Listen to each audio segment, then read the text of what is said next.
Still waiting for your message to be clear before you go live? The truth that nobody tells you is clarity isn't going to show up until you do. You don't need another course, another follower, another script, another program, another thing. You need to be you now. Your next breakthrough isn't going to come from something that you're going to bring into you. It's going to come from you sharing you out. You could be as little as one live away from changing everything. And that's what we want to talk about today. Hi, my name is Steve Kidd. I'm a third generation minister, international best-selling author of 38 books and counting. And I have had the wonderful privilege of working with 5,000 people, helping them write, publish, market their books to bestseller, and everything that goes beyond that. But really, what I'm here to do is I'm here to help you become visible and valuable, help you to understand who you are clearly, show up as who you are clearly, connect with the people who need you on a clear and, more importantly, consistent basis. Have you been waiting until you're more clear to speak? Have you been thinking that you just need one more piece to the puzzle and then it's all going to fall together? How's that working for you? Now, I know a lot of people that are really, let's just be brutally honest, they're very unclear as to who they are. And they're this one day and that the next day, or they, bobble from success to success to success. And I'm not talking about people who are not massively succeeding or are not, failing massively, but I'm talking about people who are massively succeeding. I'm talking building million, 10 million, $100 million companies. I have a friend of mine who had at one point a very large hedge fund. And he said he literally started the thing out on the fake it till you make it principle. And he was smart enough to surround himself with some brilliant people who didn't know for the longest time that he had no idea what he was talking about. He knew or had it recommended to him, I don't even remember which now, that was something he needed to have in his portfolio. And so he did it, and he did it. And that's the important part. I got to stop right there because he did it. He didn't have all the answers. He didn't have all the clarity. In point of fact, many of the times he would get the group of professionals around, hear all their opinions, weigh all of them, and then often come back to the after all the perspectives, what do you guys think is the wisest course of action? And then he'd consider that, and then make a decision. It wasn't that he wasn't a massively, massively professionally powerful business person, but he was operating in an arena that he didn't know. You see, success doesn't come from perfection. It doesn't come from more learning. It comes from doing. Clarity comes out of consistently doing what you know to do now. And you get clearer and clearer and better at that kind of thing. Now, yes, as I've quoted many times, my good friend Kevin does have the perfect saying, and that's practice doesn't make perfect. Because if you practice doing it wrong, you're just going to get really perfect and doing it wrong. And that is absolutely 100% true. However, practicing, trying to learn it. So, in other words, if you practice doing a chord, like say you're doing the C scale or the D scale or whatever, scale on the piano, you're going to blink, blink, right? And you practice it. You got to get that manual dexterity to be able to do. I'm trying to bring my fingers up here far enough, but you got to get your manual dexterity up enough that you can move your fingers that way. And you have to learn how to cross the thumb underneath at certain places to be able to do a scale, because you only have 5 fingers and there's 8 notes in one octave of one scale.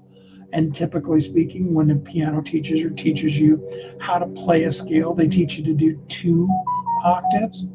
And so, you've got to just develop that manual dexterity. And it doesn't matter what instrument you're on. It doesn't matter whether you're talking a trumpet that has 3 valves, or a guitar that has, 6 strings, or a bass that has 4.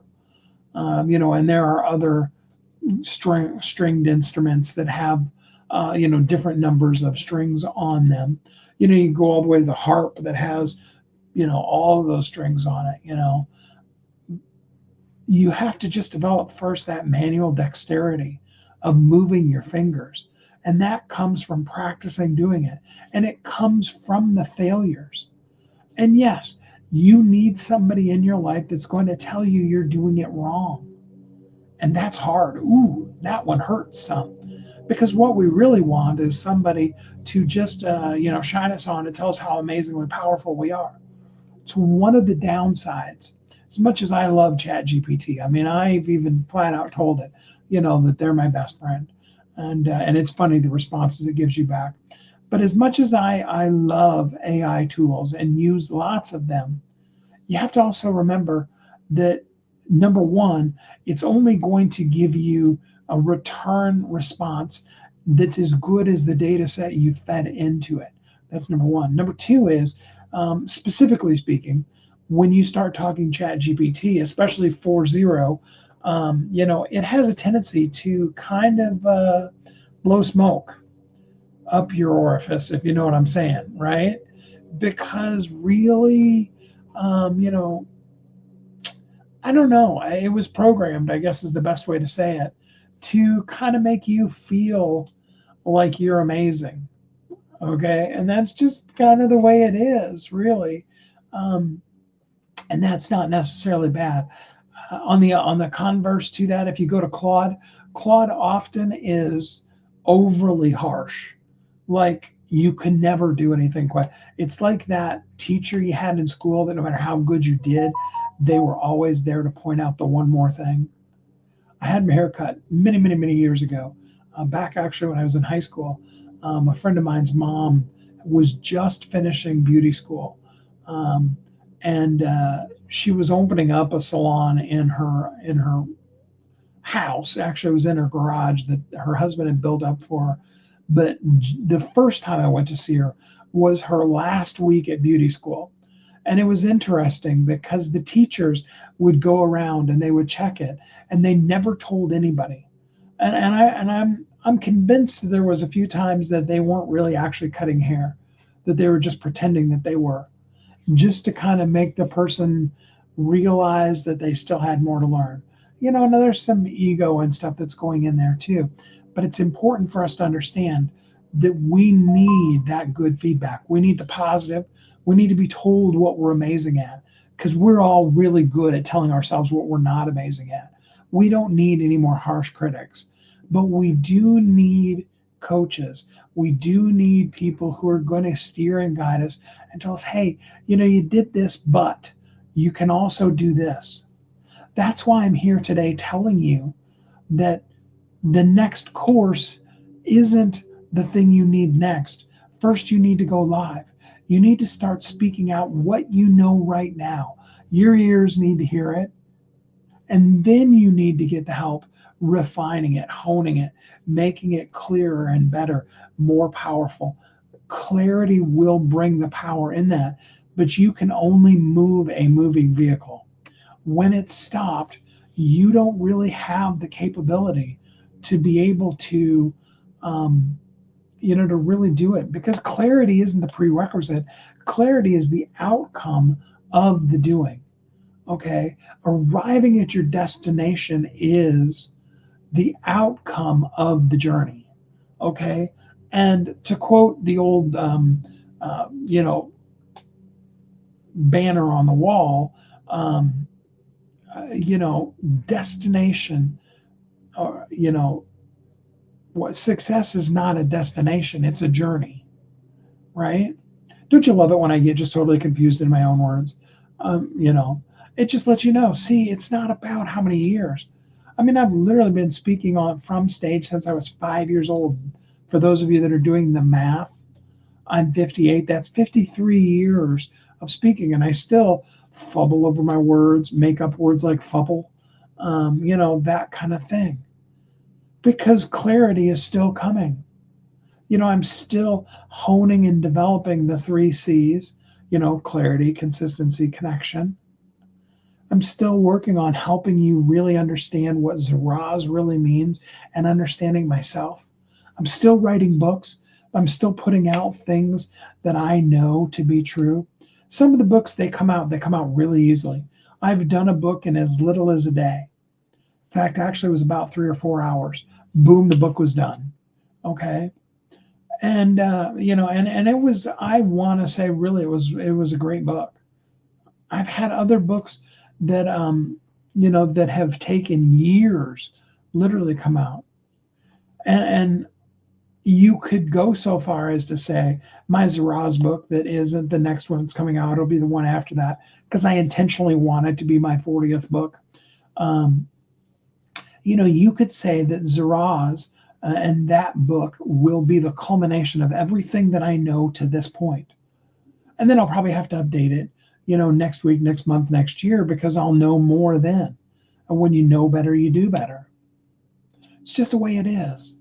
But that doesn't mean you stop and you wait until once I get to perfect, then I'm going to be able to do it. That's kind of like you waiting to discover the other side of the country until somebody else builds an interstate and puts up all the signs for you and tells you exactly where it is.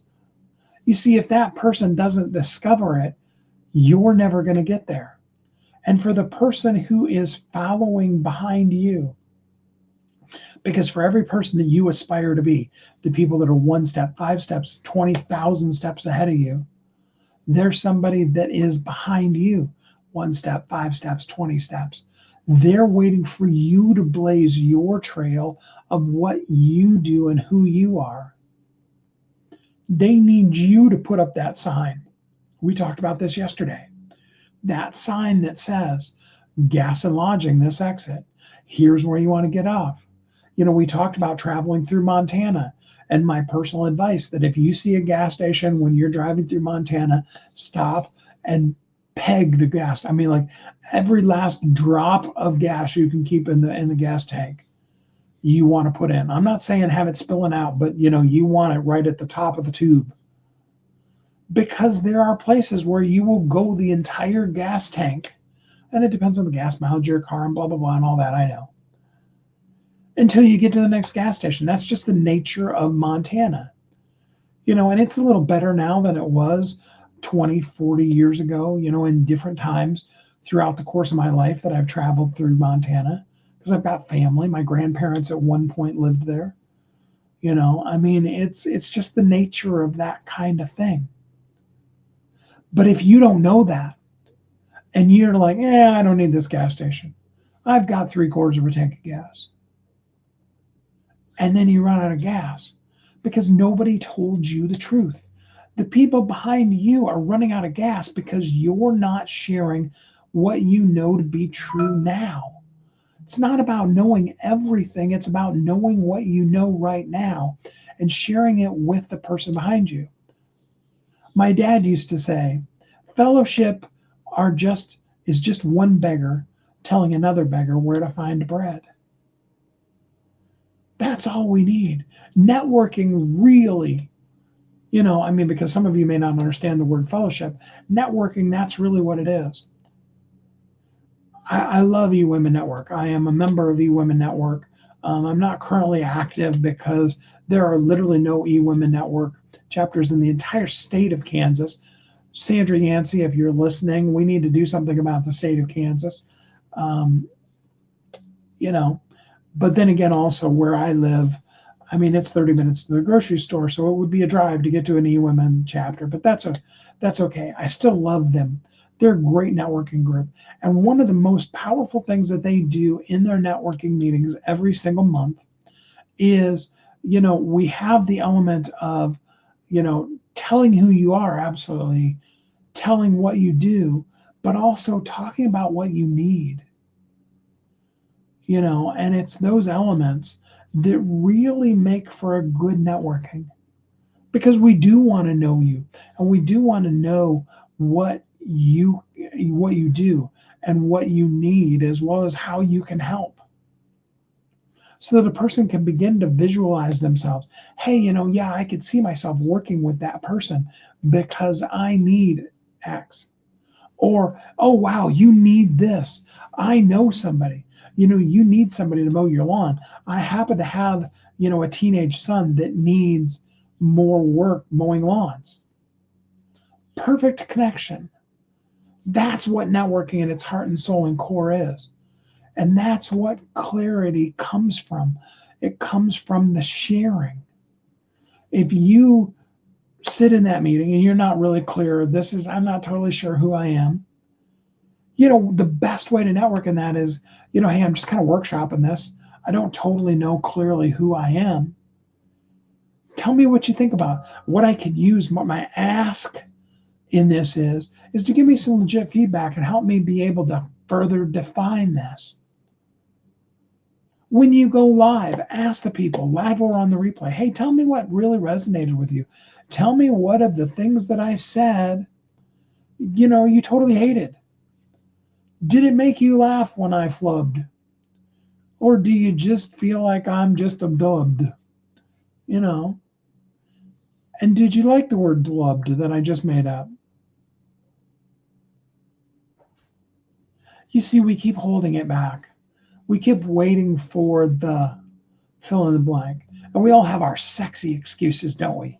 There's so many great reasons why we hold back. We don't share it because, we've got this course that we're working on, or when we finish our book, or once I get just a little bit more clarity on this subject, or I'm not really sure what I should talk about. And then the list goes on and on and on. And for every person, there's a sexy excuse for why they're not doing it. I'm glad that I get to entertain you with my made up, messed up words, Patricia. That's what I'm here for. If nothing else, I will be the plucky comic relief of the noon hour Central Time every day in your life. Um, you know, Heavy on emojis because I have a bad habit of swiping out of the video to write a comment. Yeah, it's one of those kind of things where you need to say to yourself, what's holding me back? Maybe one of the things you're saying is, I'm afraid I'm going to say the wrong thing. Well, if nothing else, more than anything else, I'm going to come here live every day and I'm going to completely mess up and get lost in my train of thought, and comment to the person and then not remember what I was talking about before that, and all those kind of things, to show you that clarity comes from consistently showing up with the desire to connect. And as you do it, you get clearer and clearer and clearer, and your message resounds more and more and more. And yeah, 99% of the people in the world, this is not a definite statistic. Often when I give you statistics, they're, really right on the money and based in reality. This is one I just made up. So let's use 80 because most everything does fall into the 80-20 rule. All right, because this is totally a made up statistic. All right, I'm just wanting you to know. 80% of the people in the world will never be your ideal client. And that probably is pretty close because, like I said, just about everything falls into the 80-20 rule. Interestingly enough, in the 20%, there's an 80-20 rule inside of there. And inside of the 4% that is 20% of 20%, there's an 80-20 inside of there. But anyway, I totally digressed. Sometimes the rabbit trail is better than the whole sermon, and sometimes it's just crazed. 80% of the people that that are your friends and followers on Facebook are never going to be your ideal client. They're never going to do anything with you. They followed you for whatever reason. They were hitting on you. They were, they're a family member and they just want us love and support on you. Somebody else followed you and they just randomly are hitting the follow button. We've all been there. You just jack up your friend request by just following more people. And when you're new into social media, I would encourage you to do that. Just follow crazy. and then go back later on after you get to, on Facebook, you get to the point where after you've followed 5,000 people, they're not going to let you do anymore. Then you go back through and you look at, these are all the people that I don't ever interact with, and you get rid of them. And you begin making more and deeper of connections. That's the way it's going to be. It's a bonus when a person doesn't listen to your live, doesn't like or comment your thing, doesn't join your group, because they're not your person. That's as big of a benefit as when the person joins. I love how not Seth Godin, but rather Don Crowther said, he goes, I love it when somebody self-identifies as somebody that's not in my market. Because if I'm a Vikings fan, this is him saying it, okay? If I'm a Vikings fan and you're a Cowboys fan, and I hate the Cowboys and you hate the Vikings, and I want to come on live and I want to talk about the Vikings, the best thing that it could do would be for you to just not follow me, because you're not going to like it. We're never going to see eye to eye. I think that's really important. And we often miss the power of letting people go too. You don't need to be there for everybody. That's why I'm always talking to you about one. If you just made the impact in one person's life, that would be more than enough.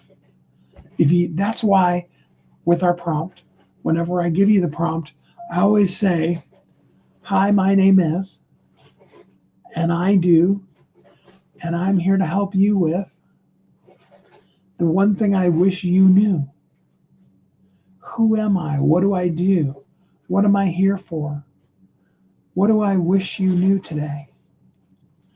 What I want you to know today is that you're not at perfect, and that's perfectly awesome. Because what you are at is available, visible and valuable. Visibility comes from being, I know this is amazing, visible. In order to be visible, you got to be visible. In order to stand out, you got to stand up. In order to show up, you got to show up. If you want to be in the spotlight, you got to go where the spotlight is.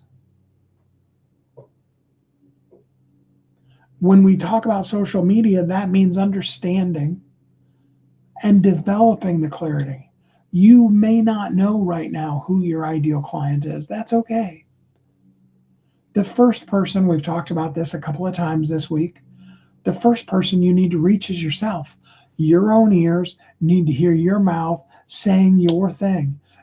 Your ears, your brain needs to be clear. Oh, I get it. Okay, that's who you are, Steve. Wow, I never really understood. I've been spending all this time talking to people about doing their books, when the truth of the matter is, all I really wanted to do was help people make an impact in the world. And what I really know about impact is the only way you can make an impact is if you're seen. And the only way to be seen is to be someplace where people can see you. Then once you're visible, then you got to be valuable. What's valuable, Steve? Oh, well, that's interesting. Because what's valuable is you just being you. That very thing, and I say this all the time, don't I? That very thing that you're not even thinking about as being your one thing is the thing that somebody else is struggling so massively with that they can't handle it. They're at the point of freaking out because it's so difficult for them.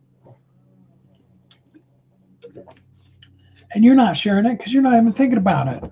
It's so easy. Why would anybody teach a course in that? Everybody knows how to do that. And then you run into somebody who doesn't know how to do it. I love to talk about, the story about growing up, because my mom was a great housekeeper. She still is. We moved our mom in with us. She's 87. She's still healthy. She's doing wonderfully. But, some nights in the middle of the night when she can't sleep, she gets up and she scrubs the floors. Don't ask me why, okay? That's the last thing from my mind, even when I can't sleep, is to scrub the floors. But it bothers her. She does it. It probably does exhaust her and probably does really make her really, really want to sleep. My mom's a great housekeeper. I thought everybody's mom was. I thought that was the definition of moms. Mom equals good housekeeper. Turns out that's not true. My first wife, her mom was a horrendous housekeeper. This will disgust you if you've never heard this before. If not, you'll be like, yeah, you've told that before. We went to my mother and father-in-law's house for Thanksgiving dinner. And my wife and we all helped and pitched in and made the dinner and blah, blah, blah. And, as you often do after Thanksgiving dinner, the turkey carcass and some of the stuff is kind of sitting around waiting for after dinner for cleanup. And we had little kids at that point in time. And so there was only a limited amount. When you've got babies, there's only a limited amount of time you can spend out at anybody's house before you just got to get the kids home and put them, down for a nap or give them their own toys or what have you. And when you add on top of that, a very messy, very dangerous house for little kids, it's only so long you can keep them away from things that are going to kill them, like, trying to eat the stuff out of the cat litter box or stuff like that. You know what I'm saying? Anyway, we left, came back Christmas Day for Christmas, with the in-laws, and the turkey carcass and all the dishes from Thanksgiving were still sitting on the counter. Now, most of you are going to be aghast, disgusted, can't believe that's possible. I have no frame of reference, even still, even having experienced it. And my wife had to jump in, clean her mom's entire kitchen before we could even start into the concept of making Christmas dinner. You see, the point of that isn't to pick on my poor ex's mom, but rather to talk about the fact that people have things that they're really good at, and they have other things that they aren't good at. In her defense, my former mother-in-law, she was amazing at crocheting. She would go to, even get from people that were going to throw them away. She'd get those, those plastic folding chairs, that have like the plastic lattice work in them. She would get the frames of the good ones. I mean, there's some of them that are just so junky you can't get it, but she would get the frames of the good ones, tear out all the plastic pieces, and weave together really intricate patterns of both the seat and the back of it, and then turn around and resell them. And she could do stuff like that amazingly well. So it wasn't that she didn't have things that she was, she just had stuff she wasn't good at, just like all of us. We have our strengths and we have our weaknesses, and we show up in the space that only you can fill. Don't wait for clarity. Create it. Create it by just simply beginning to talk. When the student is ready, the teacher will appear. If you want to learn, and I'm not saying don't join courses, join my courses, right? I'm not saying don't join courses. I'm not saying, don't learn more. Continue learning and growing and learning and being and doing all those kind of things. But don't wait. Show up. Let the teacher then show up in your world. Come join us in our Visibility Amplifier community. Tag me in your lives. I want to share with you. I want to give you a heart. I want to see how amazing you are and celebrate you in this world. You fill a space that only you can fill, because you are the signal. You are the overflowing message that the world needs. I'm very proud of you for doing it. Come join us in the Visibility Amplifier community. visibilityamplifier.com will get you right straight there. Go live. Do it now. You can join the community afterwards. Go live right now. Share something. Just even as simple as, hi, my name is so-and-so, and this is what I do. And the one thing I really wish you knew Do that 10 or 15 seconds. Better yet, just turn it on and just start talking and just go, go, go, go, go. Share, share, share, share, share. And then, yeah, come join us in the Visibility Amplifier community. Reach out and let me know how I can help you get clarity. Post clarity in the group and we'll talk to you about some ways you can get clearer. Do the thing that only you can do today. And thank you for doing it. I appreciate it. The world needs you, and we appreciate you showing up as you in the space that is your space today, the only day that we can use. Thanks for being here with me today. I really do appreciate you. Till we're together again next time, I hope you have a great week.